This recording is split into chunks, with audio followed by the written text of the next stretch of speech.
preciosa palavra de Deus. Irmãos, abra sua Bíblia comigo em 2 Coríntios, capítulo 5, verso 17. 2 Coríntios 5, 17. Amém? Glória a Deus, glória a Jesus. Deus é bom em todo tempo, né? Maravilha do céu. Glória a Deus. Glória a Jesus. Quem achou aí? 2 Coríntios, está lá no Novo Testamento, você vai achar antes do livro de Gálatas, capítulo 5. Nós vamos ler somente o verso 17 como base daquilo que queremos ministrar nesta noite. Diz assim, 2 Coríntios 5,17. Portanto, se alguém está em Cristo, nova criatura é. As coisas velhas já passaram e tudo se faz novo. Amém? De novo, portanto, se alguém está em Cristo, nova criatura é. E as coisas velhas já, e eis que tudo se fez novo. Podem-vos assentar em nome de Jesus. Amados irmãos, este é um texto muito conhecido de todos nós. Todo cristão aprende este texto quando ele recebe Jesus como seu Salvador. Quando você recebe Jesus como seu único e suficiente Salvador e Senhor da sua vida. Então nós aprendemos que aquele que está em Cristo, ele é nova criatura. Amado irmão, como é que eu posso me transformar em uma nova criatura? De acordo com a Escritura, se torna nova criatura aquele que está em Cristo. O próprio texto responde esta pergunta. Quem está em Cristo é uma nova criatura. Amados irmãos, a nova criatura, ela surge quando a velha criatura, ela morre. Ou seja, quando eu e você abandonamos tudo aquilo que desagrada a Deus, tudo aquilo que pertence a este mundo, a vida de mentira, a vida de engano, de desonestidade, de adultério, de prostituição. Quando nós abandonamos tudo isso, quando nós deixamos isso e abraçamos todo o propósito de Deus, a vontade de Deus para as nossas vidas, a Bíblia diz que então eu me transformo em nova criatura.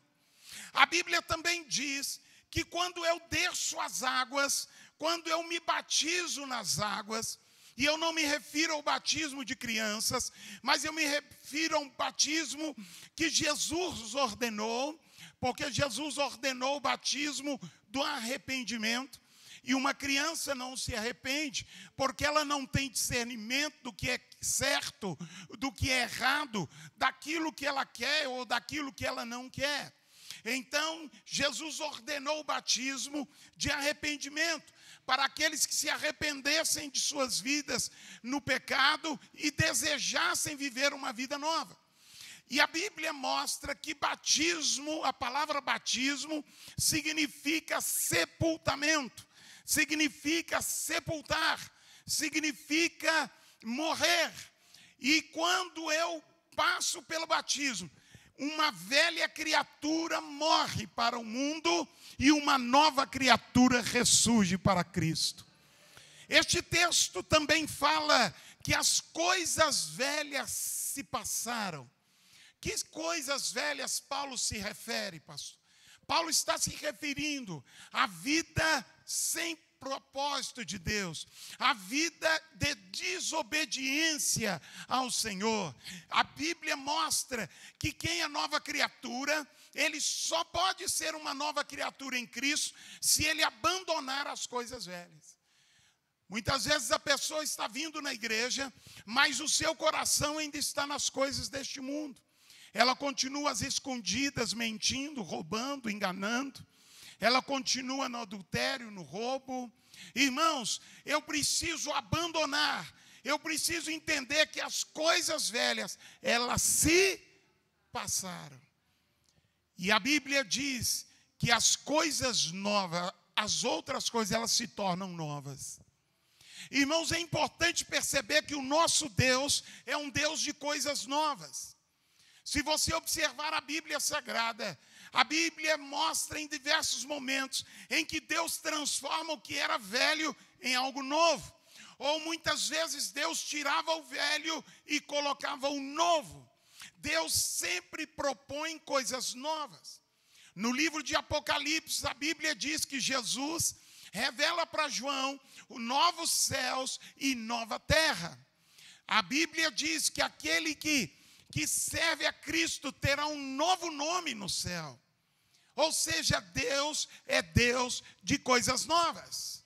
Temos visto no livro de Isaías, capítulo 43, que o Senhor está dizendo: não vos lembreis das coisas antigas, nem considereis as velhas, porque eu estou fazendo algo novo, e isso já está vindo à luz.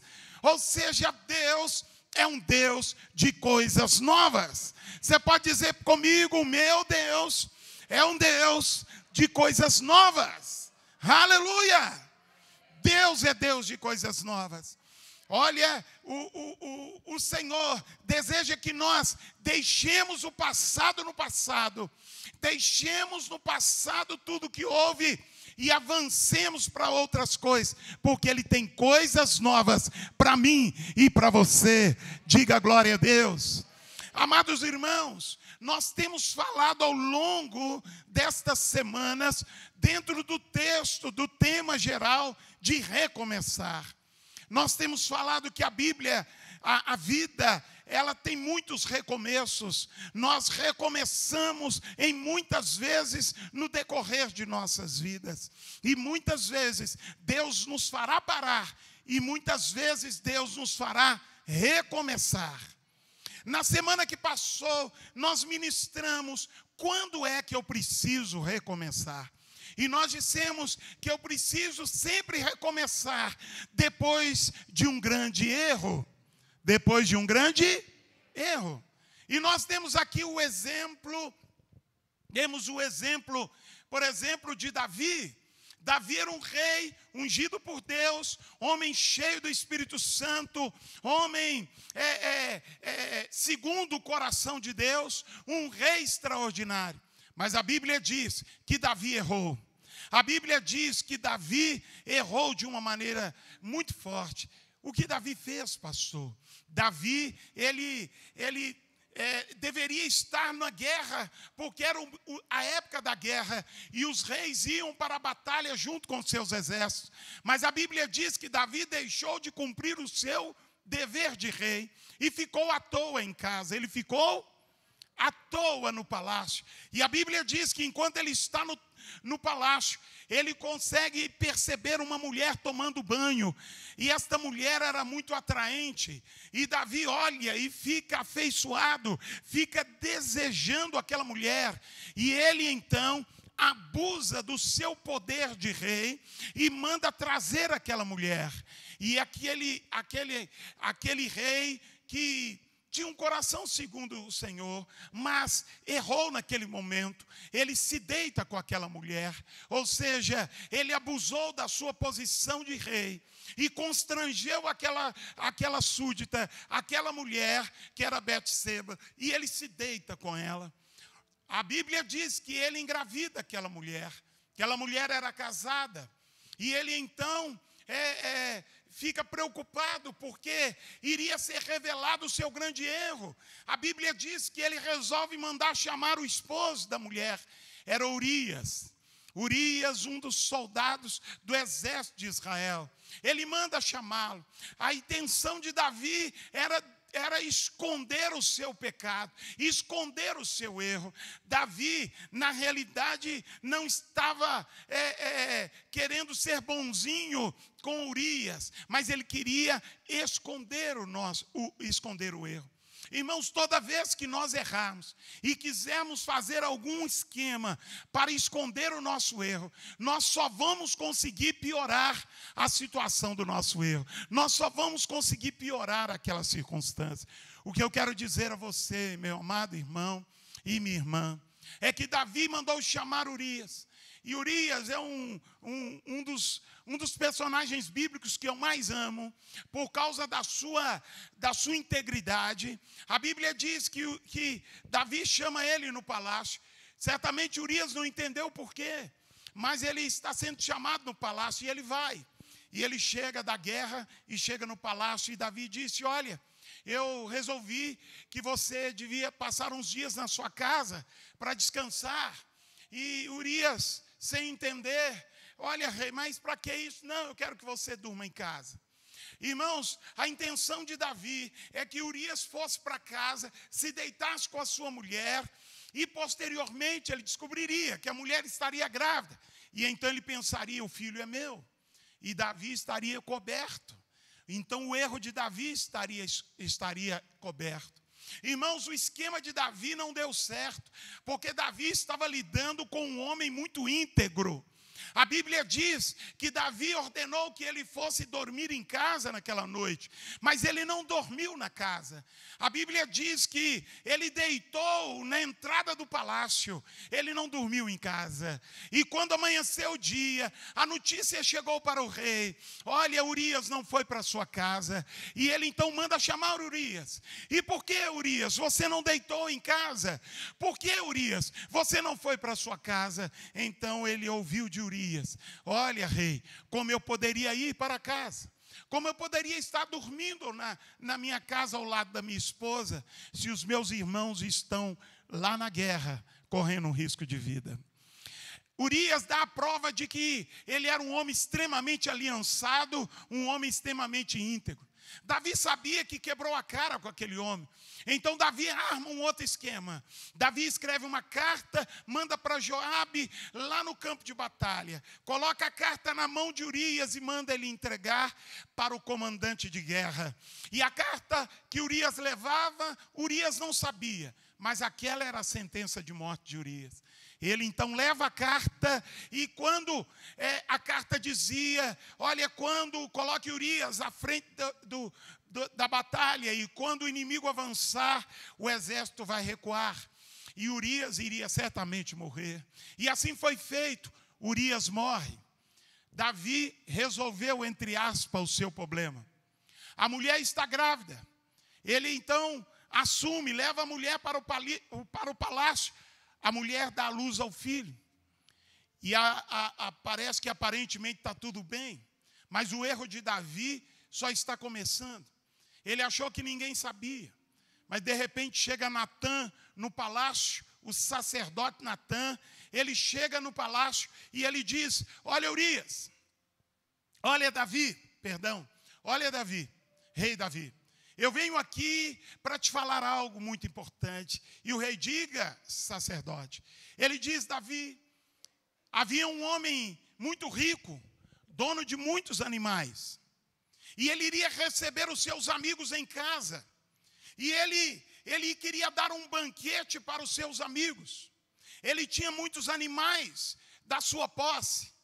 Mas quando os amigos iriam chegar, ao invés dele pegar do seu grande rebanho, ele então foi na casa do seu vizinho, que só tinha um rebanho, que só tinha um cordeiro, um animal. E ele pega aquele único do seu vizinho, e ele vai lá e sacrifica para dar o banquete para os seus amigos. Então, este homem, ele tinha tudo, mas ele resolveu tirar de quem só tinha um. E Davi, ao ouvir aquela história, Davi imediatamente se revolta e diz: isto é uma injustiça. Quem é este homem? E aí Natã olha para Davi e diz: este homem é você, Davi. E Davi se assusta. Este homem é você. Este homem é você, porque todas as mulheres do palácio eram suas. Mas sabe, Davi, você largou as mulheres do palácio e foi atrás da única mulher que Urias tinha. Irmãos, eu não quero me delongar nisso, mas eu quero dizer a você que talvez, às vezes, nós achamos que conseguimos fazer um arranjo para encobertar os nossos erros. Mas, irmão, nós podemos enganar podemos enganar alguns, mas nunca teremos condição de enganar o Deus Todo-Poderoso. A máscara de Davi caiu diante de Natã. Ele foi desmascarado. Natã, então, da parte de Deus, dá logo o juízo e diz: Davi, por esta causa vai haver contenda no meio da sua família, e a espada nunca se afastará da sua casa. Aquilo doeu em Davi. Irmãos, o que eu gostaria que você entendesse de tudo isso é que Davi errou tremendamente. Ele se torna um adúltero, ele se torna um abusador. Davi, ele se torna um mandante de assassino, né? Aquele que é o engenheiro, né? O intelectual de um grande crime. Mandou matar Urias. Ele não matou com as suas mãos, mas ele planejou a morte daquele homem. Irmãos, o que eu quero que você entenda é que Davi colheu o fruto de tudo aquilo. A vida de Davi vai de mal a pior. Mas a criança nasceu. E Davi, puxa vida, a criança nasceu. Quem nunca viu quem nunca sorriu, quem nunca se encheu de esperança quando uma criança nasce? A criança nasce. E de repente, passa-se algum tempo, a criança fica gravemente doente. A criança fica doente. Então Davi, ele está agora preocupado com aquela criança. E a Bíblia diz que Davi, então, ele começa um jejum. E ele começa a jejuar. Ele proíbe tocar música no palácio. Ele tira a roupa de rei. Ele tira a coroa de rei. Ele veste o pano de saco. Ele se deita e se assenta sobre a cinza. Ele joga pó sobre a sua cabeça. Davi está ali, triste, jejuando. Passa um dia, passa dois, passa muitos dias, e Davi está jejuando. Davi não percebe, mas a criança morre. E Davi está em jejum. Até que chega um momento em que Davi olha para as pessoas do palácio, e no semblante delas, Davi percebe que a criança havia morrido. E ele pergunta: a criança morreu? O menino morreu? E eu acredito que as pessoas devem ter balançado a cabeça: sim, rei, ela morreu. Irmãos, eu quero dizer a você uma coisa. Davi, naquele momento, o mundo dele caiu. Porque aquela criança morreu. Davi era agora um homem completamente destroçado pelo seu erro. Mas é quando nós erramos que Deus sempre grita no nosso coração que é momento de se arrepender.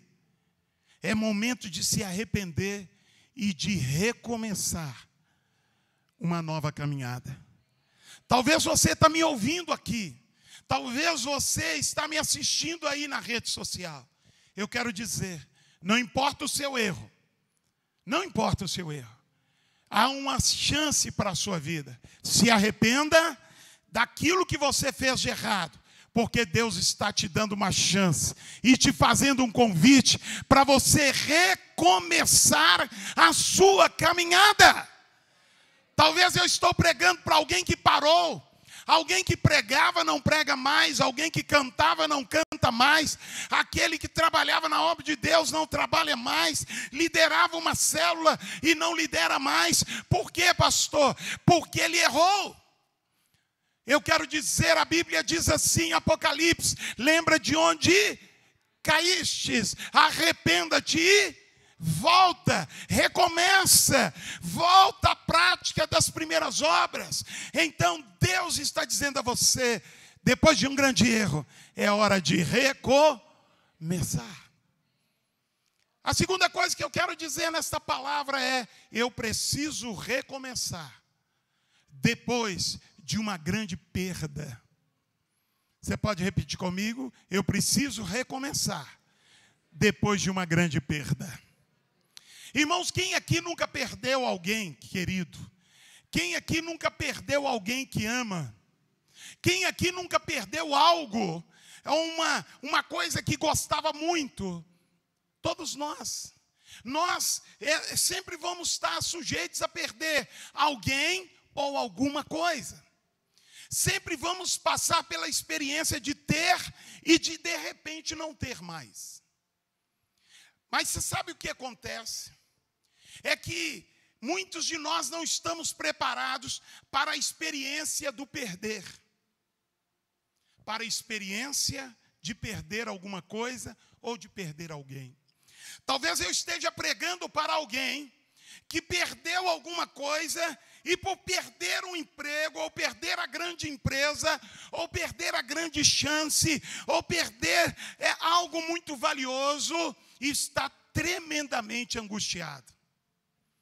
Está tremendamente triste e desanimado. Talvez eu esteja pregando para alguém que perdeu alguém, não perdeu uma coisa, mas perdeu alguém que ama tanto. Alguém que você admirava, alguém que era o seu apoio emocional, alguém que fazia parte da sua história e aquela pessoa se foi. E você está completamente sem direção. Irmãos, muitas pessoas, por não saber de lidar com a perda, elas resolvem se autodestruir. Isso explica o grande número de pessoas que estão nas portas de boteco, estão nas esquinas se drogando, pessoas que perderam o rumo da vida, perderam alguma coisa, ou perderam alguém e ficaram sem direção, e então agora elas se autodestroem. Elas bebem até perder os sentidos, até perder as forças. Elas se drogam até não aguentar ficar mais de pé, porque elas estão se acabando. Eu pergunto, qual é a sua atitude quando você perde alguma coisa? Quando você perde alguém? Eu conheço, irmãos, que ele era um antes de perder aquela pessoa da família. Depois que perdeu, a vida dela parou. Irmão, Deus tem coisas novas para você. Sabe o que eu quero dizer? Olha, guarde aquela pessoa no seu coração, na sua lembrança. Olha, aquela pessoa, ela sempre será e estará num lugar muito especial do seu coração e da sua história. Mas eu quero dizer da parte de Deus para você: você não pode ficar parado em função de uma perda. Deus, Ele te chama para um recomeço. Ah, eu perdi. Irmão, perdeu. Mas o Senhor continua de pé e Ele te chama. Eu vou escrever uma nova história para a sua vida. Irmão amado, nós perdemos pais. Nós perdemos pessoas que amamos. Pessoas que nós julgamos insubstituíveis às vezes. Mas Deus diz a você que nós precisamos continuar a caminhada. É preciso continuar a caminhada. Quando é que eu preciso recomeçar? Depois de um grande erro. Me arrependo e sigo adiante. Depois de uma grande perda, eu preciso pedir graça e misericórdia e recomeçar a minha caminhada. O que é que você perdeu? Tem pessoas que perderam um cargo, nunca mais trabalhou na obra de Deus. Crente que é crente não depende de cargo para fazer a obra. Crente que é crente não depende de título para pregar o evangelho. Eu vejo alguns que falam: olha, um dia eu vou entrar no seminário, pastor. Aí, pastor, eu vou ser consagrado a pastor. Aí eu vou fazer. Não, então você não vai fazer nada. Porque quem quer fazer não depende de título. Ele faz. Ele se dispõe, vai lá e faz. Irmão, às vezes nós perdemos algo e nós perdemos também junto a direção da vida. E o chamado de Deus é que você, mesmo que perca algo, não pare. Se mantenha firme na fé e recomece a sua caminhada. Eu queria dar só um exemplo antes de terminar. Você pode abrir a sua Bíblia em Jó. Livro de Jó, capítulo 1. Jó, capítulo 1. Quem está vivo aí, diga glória a Deus. Jó, capítulo 1. Maravilha, Jó está antes do livro de Salmos, capítulo 1. Depois do livro de Esther, antes de Salmos, capítulo 1, do verso 1 ao 3. Diz assim: havia um homem na terra de Uz, cujo nome era Jó. Este homem era íntegro e reto, temia a Deus, se desviava do mal. Nasceram-lhe 7 filhos e 3 possuía ele 7.000 ovelhas, 3.000 camelos, 500 juntas de boi, 500 jumentas, tinha também grande número de servos. Este homem era maior do que todos do Oriente. Olha para mim, não feche a sua Bíblia, só olhe para mim para a gente não perder aqui. Amém? Às vezes na hora da mensagem dá vontade de ficar lendo Bíblia, né? Não, espera aí, mantenha a Bíblia aberta, mas olha aqui. A Bíblia está falando quem era Jó. A Bíblia está falando que Jó era um homem íntegro, reto, e que Jó era um homem extremamente rico. Nos dias de hoje nós chamaríamos Jó de um homem bilionário, ou biliardário, um dos mais poderosos do mundo nos dias de hoje. Jó era extremamente rico. A Bíblia diz que Jó, ele tinha muitas posses. A riqueza de um homem na época de Jó não era contado pelo dinheiro, porque a questão da época era que uma fortuna, um patrimônio de alguém, a riqueza de alguém, era contado por pedras preciosas e por aquilo que ele possuía de animais. Por isso a Bíblia relata todo o patrimônio de Jó, para mostrar o quanto ele era poderoso naquela época. Irmãos, Jó era poderoso. O texto diz que ele era o mais poderoso de todo o Oriente. Em outras palavras, nós diríamos, Jó está na bênção, Jó está na bênção. Não é isso que a gente fala? Quando alguém está tranquilo, ele passa com aquele carro do ano, né? Aquela cabine dupla, a gente fala assim, não, aquele irmão está na bênção, olha lá. Cabinão duplo, ar-condicionado, maravilha, esse irmão é só vitória. Nós diríamos isso a respeito de Jó, poderoso, rico, filhos, tudo tranquilo, maravilha. Mas irmão, olha que coisa interessante, a Bíblia diz que a partir do verso 6, tudo isso muda. Jó está bem, mas de repente, Jó começa a entrar num período de uma grande provação. Satanás vai diante de Deus e eu não vou entrar nesse pormenor, e ali ele fala, olha, Jó te adora porque ele tem tudo, experimenta tirar o que ele tem e ele vai te negar, e então Deus permite o diabo tocar em tudo que Jó tinha.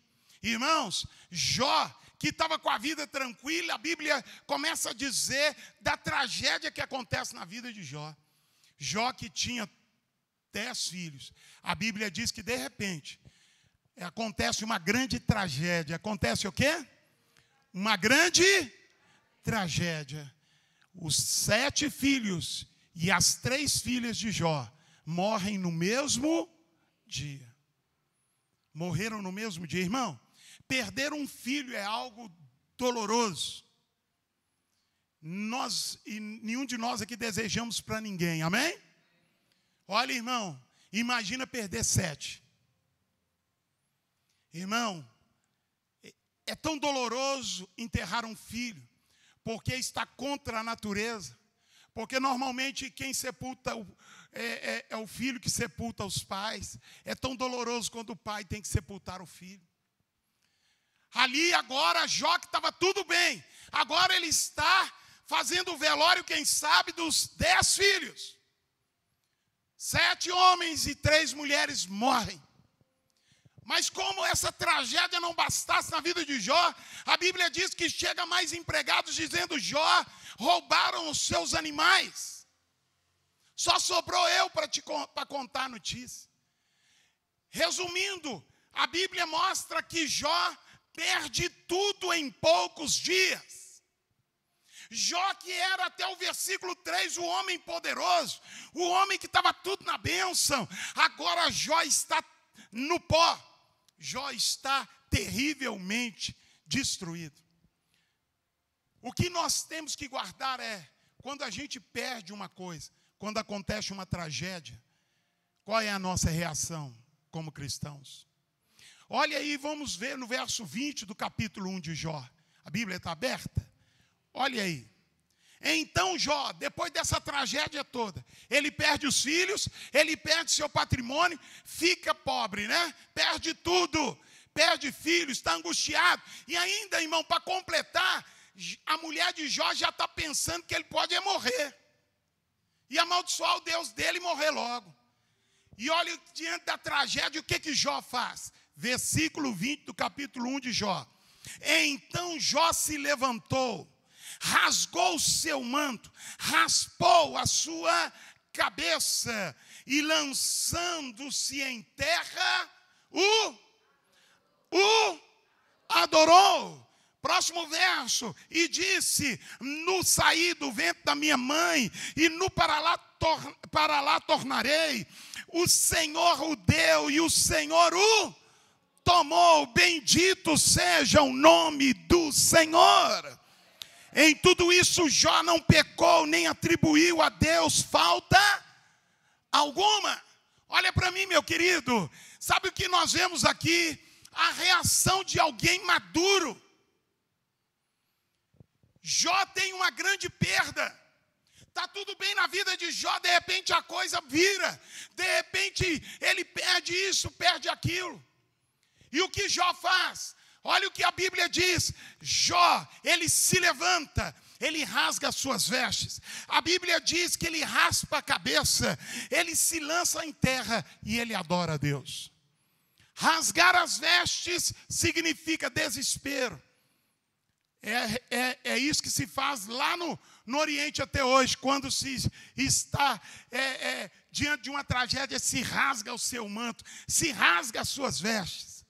Ele põe o pano de saco. Pano de saco significa rendição e humilhação diante de Deus. Ele tira as suas vestes, rasga as suas vestes e põe o pano de saco. Ele raspa a sua cabeça, humilhação, dependência de Deus. E ele se lança em terra. Se lançar em terra é se prostrar. Prostrar não é ajoelhar. Prostrar é ajoelhar e colocar o rosto na terra. Jó se lança na terra. E a última coisa que Jó faz na hora da perda, ele adora o Senhor. Irmão, o que você faz na hora da perda? O que eu faço quando eu perco alguém? Quando eu perco uma coisa? Eu conheço gente que é crente, que quando ele perde alguma coisa, ele xinga palavrão. Ele blasfema contra Deus. Ele fala: vou até sair dessa igreja, porque esse negócio está me dando peso, eu vou mudar para outra igreja. Mas olha o que Jó faz. Jó adora a Deus. E o texto diz que em nenhum momento Jó atribuiu a Deus uma falha de Deus. Tem gente que põe culpa em Deus. Ó Deus, isso está acontecendo porque é do Senhor. Porque o Senhor é isso, porque o Senhor é aquilo. Irmão, quem somos nós para apontar o dedo para Deus e dizer: Deus, o Senhor está errado? Nós somos pó e cinza, irmãos. Diante de uma grande perda, Jó, ele se desespera, ele se lança por terra, se humilha, se prostra, mas ele adora a Deus, dizendo: Senhor, eu vim nu do ventre da minha mãe. Oh, Senhor. Eu fico imaginando o quanto Jó estava moído, irmão. Imagina você perder seus filhos. Imagina, irmãos. Mas só que a tragédia não termina aí. A Bíblia diz que vem a segunda provação de Jó. Qual foi? Qual foi? A Bíblia diz que Deus permite que Satanás toque na saúde. E então Jó, de repente, que era saudável, fica leproso. Seu corpo se enche de feridas. Jó está completamente coberto de chagas, de feridas. Jó, ele está agora sentado sobre as cinzas, sem cabelo, sem camisa, porque a lepra, em certo estágio, não se dá para usar uma roupa por cima, fica-se sem camisa. E ele então está, a Bíblia diz que ele está se coçando com os cacos. Ele pegava as cerâmicas e coçava, porque dá aquela lepra, e a lepra sem cuidar, ela dá um comichão, as pessoas começam a coçar até as pontas dos dedos caírem no chão. Jó está ali nessa cena. E olha o que acontece, irmãos. Capítulo 2 de Jó. Você pode aí estar com a Bíblia aberta? Capítulo 2, versículo 11. Quem achou, diga amém. Ouvindo os 3 amigos de Jó todo este mal que lhe sobreviera, vieram cada um do seu lugar. Elifaz, Bildade, os suítas, Zofar, Amatita, combinaram de juntos irem e demonstrar solidariedade a Jó e consolaram. Verso 12, vai fazendo a cena na sua mente. Quando o avistaram de longe, não o reconheceram. Ergueram então a sua voz e choraram, rasgaram o seu manto, lançaram pó ao ar sobre a sua cabeça. Então se assentaram com ele na terra 7 dias e 7 noites, e nenhum deles disse uma palavra, pois viram que a dor era muito grande. Olha para mim. Estes versículos relatam o que Jó estava naquele momento. Irmão, você já foi ver alguém que você não via há tanto tempo, e você vai lá visitar ele, de repente, você está acostumado a ver aquela pessoa forte, e você chega lá e encontra uma pessoa esquelética sobre a cama, enferma, e você se assusta. E quando você ama uma pessoa assim, quando você vê ela ruim, você então chora. Quantas vezes eu já fui visitar pessoas e eu cheguei e vi a situação tão dramática que aquela pessoa estava, e eu pedi licença e fui para um lugar sentar e chorar. E eu chorei, me recompus e voltei para fazer a visita. Os amigos de Jó, ao olhar ele de longe, não o reconheceram. A Bíblia diz que eles não o reconheceram. Quando eles percebem que é Jó, a Bíblia diz que eles começam a chorar. Eles rasgam as suas roupas, sinal de desespero. Nosso amigo está mal. Eles pegam o pó da terra e jogam sobre o ar, debaixo da sua cabeça, sinal de humilhação. Eles chegam até Jó, eles se assentam sobre a terra ao lado de Jó e ficam ali 7 dias e 7 noites. Eles não falam nenhuma palavra, porque eles sabiam que Jó estava sofrendo uma terrível dor. Olha a situação de Jó. Jó está passando por uma grande perda. Jó está passando por uma grande perda. Lembre-se, depois de uma grande perda, eu preciso me manter na fé, com a disposição de recomeçar. Diga, depois de uma grande perda, eu preciso manter a fé, a esperança no Deus Todo-Poderoso e decidido a recomeçar. A Bíblia diz que Jó está no pó. Dá para você entender? Quem entende isso? Jó está mal. Ele perde o quê, pastor? Ele perde, às vezes o pregador, né? Até eu vou, se não disse aqui ainda, eu já devo dizer em algum momento, por força de hábito. Jó perdeu tudo. Jó não perdeu tudo, irmãos. Jó perdeu quase tudo. Porque Jó não perdeu a fé e nem a esperança. Jó está no pó, está lá moído, está lá a mulher desejando que ele morra logo. Né? Morre, porque você não vai deixar nem herança, já está pobre mesmo, vai embora. Né? Então, irmão, ela está dizendo, olha, eu estou no pó. Mas Jó não perdeu a fé e nem a esperança. Olha uma dica para você, quando você perceber que perdeu algo, lembre-se, eu não perdi tudo. Eu estou chorando aqui, mas eu não perdi tudo. Eu ainda confio no Deus Todo-Poderoso. Ele é comigo, eu sou dele, ele é meu. E eu não perdi tudo, as coisas vão mudar em nome de Jesus. A Bíblia diz que Jó está ali no pó. E olha que coisa interessante. Nesse mesmo livro nós vamos encontrar algo interessante. Capítulo 13 de Jó. Capítulo 13 de Jó. Vamos caminhar junto, irmão? Não caminha na minha frente não, tá bom? Jó capítulo 13, verso 14. Olha o que Jó fala. Estou terminando, nós vamos orar, viu, irmãos? Jó diz assim, ainda que ele me mate. Jó 13, 15. Ainda que ele me mate, contudo nele esperarei. Vou repetir, ainda que ele me mate, contudo nele eu esperarei. Olha, imagina um homem esquelético, cheio de feridas, careca, magro, sentado sobre as cinzas, se coçando com os cacos de cerâmica. E quando alguém tinha dó dele, ele dizia: não tenha dó de mim não. Ainda que o meu Deus permita que eu morra, contudo nele eu tenho esperança, nele eu esperarei. Ainda que Deus permita que eu morra, a minha esperança é o Senhor. Irmão, eu vou dizer a você, olha, a luta pode não durar um momento só. A luta pode perdurar por mais tempo. Mas eu quero dizer a você uma coisa: não se desespere. Não se desespere. Não fique angustiado. Irmão, confia no Senhor.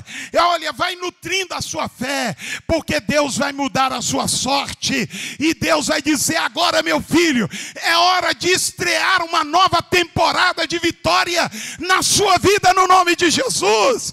É hora de dar um novo start, um novo começo, uma nova história na sua vida. Mantenha a fé, diga para o irmão: mantenha a fé. Irmãos amados, capítulo 14, verso 7. Olha o que Jó fala no meio da guerra, no meio da luta. Olha aí, capítulo 14, verso 7. Olha o que Jó fala: pelo menos há esperança para a árvore. Se for cortada, ainda se renovará, e não cessarão os seus renovos.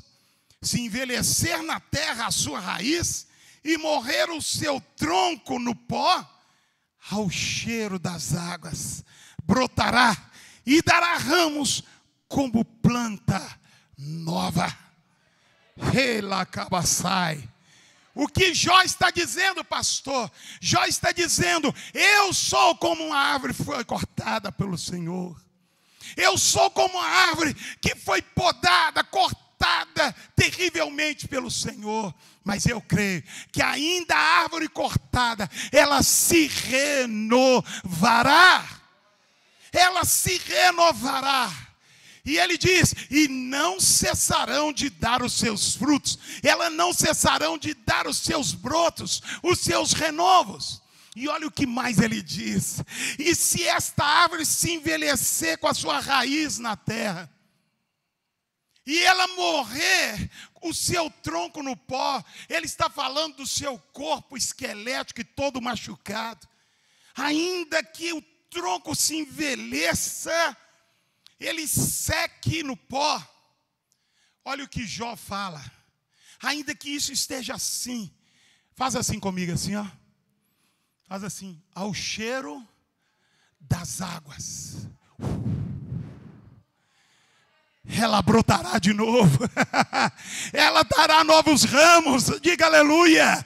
Ela dará novos renovos, diga glória a Deus. E ela será como uma planta nova. Decai. Eu quero que você entenda uma coisa aqui, meu querido. Jó está falando dele. Fui cortado, meus renovos foram tirados, mas ainda há esperança para a árvore que foi cortada. Ele está dizendo: ainda tem esperança para mim. Ainda tem esperança. Imagina esse homem sentado na cinza, cheio de feridas, dizendo: eu sou como a árvore que Deus cortou. Mas ainda que a árvore seja cortada, ainda tem esperança para ela. Ainda que a sua raiz envelheça e morra no meio da terra, ainda que o seu tronco apodreça no pó, ao cheiro, diga comigo, ao cheiro das águas, brotará novos ramos. E ela será como planta nova. O planta nova diz de recomeço, igreja. Diz de vida nova, igreja. Diz de nova etapa. Diga glória a Deus.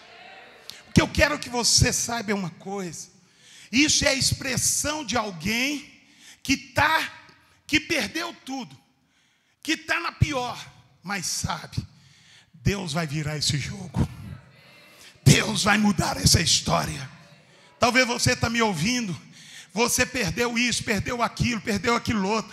Você está parado no tempo. Deus está dizendo para você: ainda há esperança para a árvore que foi cortada. Ela vai brotar, os seus renovos vão sair, e ela vai ser como uma planta nova. Diga: planta nova. É novo começo. Irmão, eu vou dizer para você uma coisa. Quem já foi no interior? Quem já foi no interior? Você já viu quando você está andando no campo? Está tudo seco. Mas lá tem uma grota, lá na frente. E lá no meio da grota tem um riacho. À medida que você está atravessando o campo em direção à grota, eu não sei se é só comigo, você consegue sentir o cheiro das águas? Sim ou não? Então eu não estou doido. Você vai se aproximando da grota, do olho d'água, da nascente d'água, do ribeiro que está correndo naquela grota. Você começa a sentir o cheiro das águas. E todas as árvores que estão ao redor daquele ambiente, irmãos, elas estão sempre verdes. Você já viu quando alguém vai lá e corta um tronco e deixa lá perto do ribeiro? Você já viu o tronco, o que acontece com ele? Ele envelhece, ele vira pó. Você pega nele assim, o que faz? Ele esfarela na sua mão. Mas de repente você olha lá no cantinho do tronco, o que está nascendo? Um renovo. Está nascendo uma planta nova. Era disso que Jó estava falando. Você pode estar no pó, você pode ter perdido tudo, mas há um Deus que pode mudar a sua história. Há um Deus que pode transformar você em planta nova. Há um Deus que pode dizer: o seu ministério não acabou. Você acha que acabou? Não, não acabou. Eu estou pronto para te dar uma nova temporada. Eu estou falando temporada que a turma gosta de série, né? Então Deus dá uma nova temporada. Amém, meu irmão? Melhor do que a primeira. Amém, meu irmão? Mais cheio de glória e de bênção. Quem crê vai dizendo glória. Irmão, isso era Jó doente. Jó poderia ter desistido. Você sabia que remédio nenhum conserta a situação de um doente que não quer viver mais? Os médicos dizem assim. Um médico disse para mim: sabe por que esta mulher está viva, pastor? Eu falei: por quê? Porque ela se recusa a morrer. Ela quer viver demais. Porque se ela entregar os pontos, ela vai morrer esta semana. E foi verdade. Eu não vou dizer quem é, mas eu acompanhei até o último minuto da vida daquela irmã. Ela estava ali lutando. E todo o tempo que eu ia lá, os médicos falaram: pastor, você tem até que tomar cuidado com o que você falar com ela, porque ela vai morrer mesmo, viu? Porque os médicos ficam achando que a gente vai ficar iludindo a pessoa, então fica enchendo a gente, né?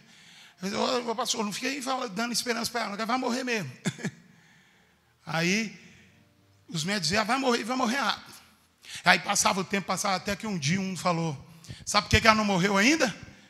É porque ela quer viver muito. E ela não se entrega. E aquela irmã lutou. Até chegar o tempo que Deus falou: chega. E Deus recolheu ela. Eu vou dizer para você aqui uma coisa. Jó poderia ter se entregado no meio da perda. Mas Jó, ele manteve a sua fé e a esperança de recomeçar. Irmão, todos nós podemos perder alguma coisa. O que a gente não pode perder é a fé, a esperança e a vontade de faz assim comigo, recomeçar. Todo mundo pode cair. A Bíblia diz: aquele que está de pé, cuide para que não caia. Qualquer um pode cair. Você só não pode ficar no pó. Você tem que recomeçar. Vamos terminar esse texto? Isaías capítulo 42, versículo 1.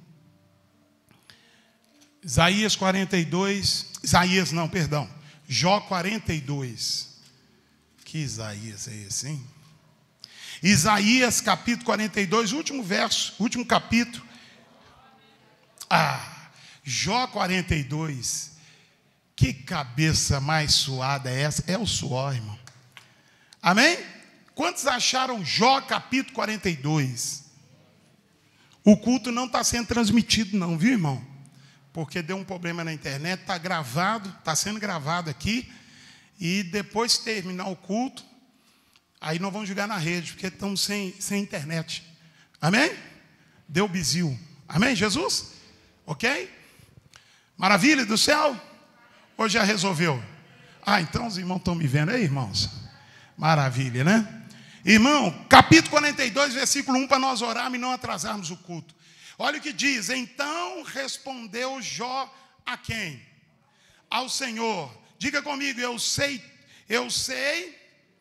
que tudo podes, e nenhum dos seus planos pode ser impedido ou frustrado. Irmão, olha aqui para mim. Sabe que Jó é esse que está dizendo?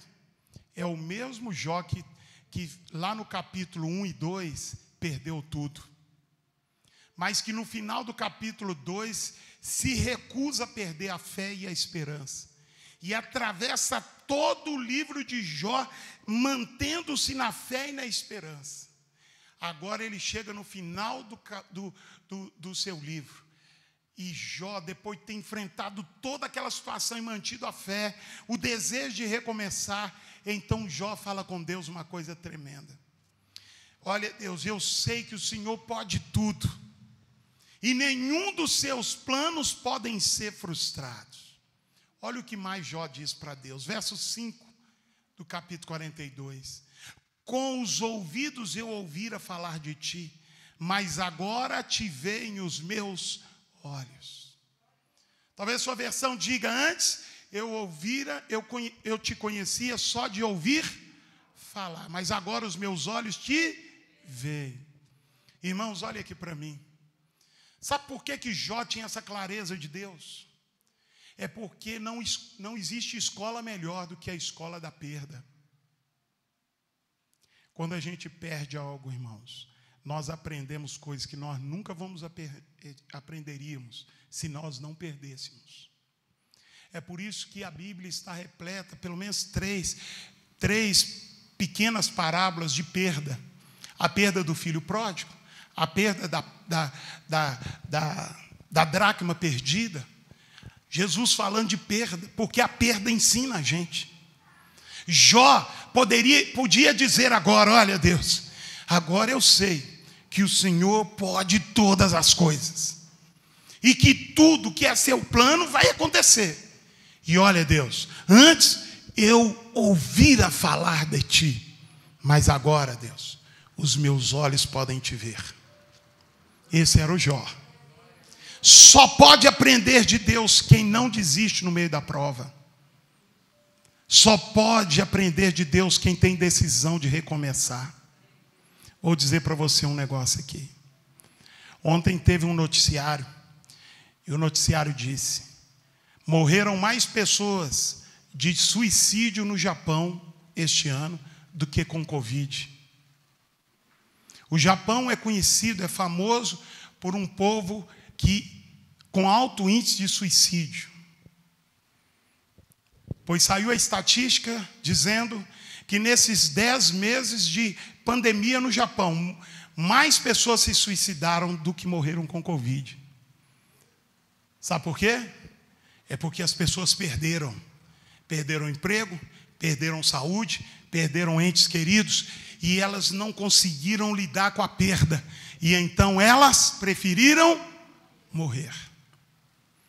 Jó pode agora, do alto da sua experiência no meio da luta, dizer: Deus, eu sei quem o Senhor é. Irmão, Jó podia dizer: Deus, antes uma caravana de gente, de discípulos de Abraão passou por aqui, e eu ouvi falar de ti, mas agora, Deus, eu conheço o Senhor. Vamos terminar? Verso 10 do capítulo 42. Olha o que Deus está dizendo aí. Mudou o Senhor a sorte de Jó, quando este orava pelos seus, e deu a Jó o dobro de tudo que antes possuía. Olha para mim, interessante, né? O Jó cheio de ferida ainda e orando para os outros. Você é capaz de orar por alguém mesmo você passando luta? Porque quem é de Deus ora. Você está sangrando, mas você está orando. Deus, abençoa o fulano. Deus, socorre aquele Beltrano. Deus, estende a tua mão. Deus, fortalece aquela pessoa. Jó está na luta, mas ele está orando pelos amigos dele. E quando ele fez isso, o que aconteceu com ele? Deus, faz assim comigo, Deus mudou a sorte de Jó. Faz assim, mudou a sorte de Jó.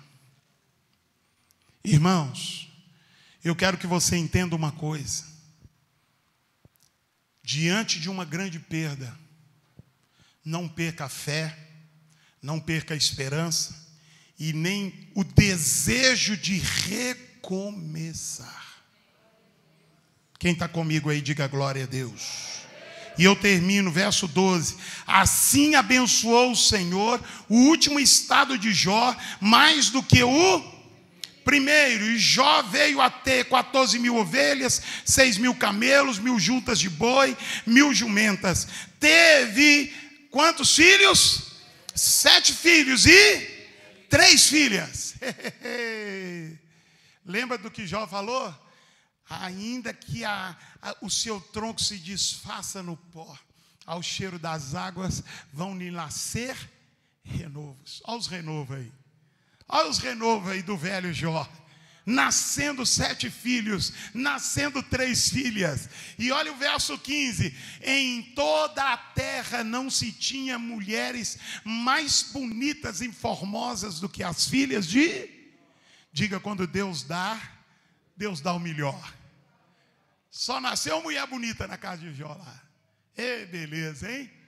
Irmão, e eu fico imaginando, verso 16. Depois disso viveu Jó 140 anos e viu os filhos, seus filhos, e os filhos dos seus filhos, até a 4ª geração. Então morreu Jó. Diga comigo, velho, faz assim comigo, ó, e farto de dias. Eu fico imaginando Jó sentado na varanda da casa dele, e aquela meninada, ô vô, que marca é essa na sua mão, na sua testa? E você é cheio de marca. Senta aqui, meu neto, que eu vou te contar uma história. E ele, quantas vezes deve ter contado nesses 140 anos, ele deve ter contado para os netos, até a 4ª geração, né, irmão? Deve ter tido muito neto, né? E deve ter contado, essa aqui é a história do seu avô. O seu avô sabe quem é o Deus Todo-Poderoso, porque ele passou por tudo isso aqui. E olha, irmão, a Bíblia diz que Jó morreu farto de dias. Sabe o que é farto de dia? É quando a pessoa fala assim, Senhor, o dia que o Senhor quiser me levar, o Senhor pode me levar, porque eu já vivi, eu já rodei nessa terra, e eu já glorifiquei o teu nome com tudo que o Senhor me deu. O dia que o Senhor quiser me levar, eu estou na bênção, já estou no lucro aqui. Era isso que Jó tinha, certeza de que ele havia recomeçado. Ele não morreu com a perda, ele recomeçou em Deus, e Deus mudou a história dele. Feche os seus olhos e guarde isso no seu coração. Querido e bondoso Senhor, em nome de Jesus Cristo, eu digo agora ao teu povo que me ouve na internet e que está aqui presencialmente. Deus, nós estamos nos aproximando, ó Deus, do momento de escrever nossos projetos de vida. Não nos deixa, Senhor, ser aquela árvore seca, sem sonhos, sem projetos, sem esperança, Deus, com medo de uma nova onda de vírus. Deus, não nos deixa ficar limitados por aquilo que tem acontecido ao nosso redor, mas nos encha de fé, Senhor, nos encha de esperança, porque Jó estava doente, Senhor, mas Jó não parou, ele continuava esperando. Eu sou como a árvore que foi plantada, foi cortada, mas eu vou brotar de novo, eu vou ser planta nova de novo. Deus, que a gente tenha esperança, e que a nossa esperança no Senhor nos faça recomeçar de novo. Fala com Deus aí agora. Fala: Deus, eu decido recomeçar. Eu decido recomeçar, meu Deus. Ó Pai, aquilo que eu perdi não pode definir que eu paro e que eu tenho que parar. Mas Deus, diante da perda, ó Deus, eu peço graça ao Senhor. E eu quero continuar, porque o Senhor está escrevendo uma nova história para a minha vida, em nome de Jesus. Que a igreja diga amém. Você pode erguer sua mão e aplaudir ao Rei.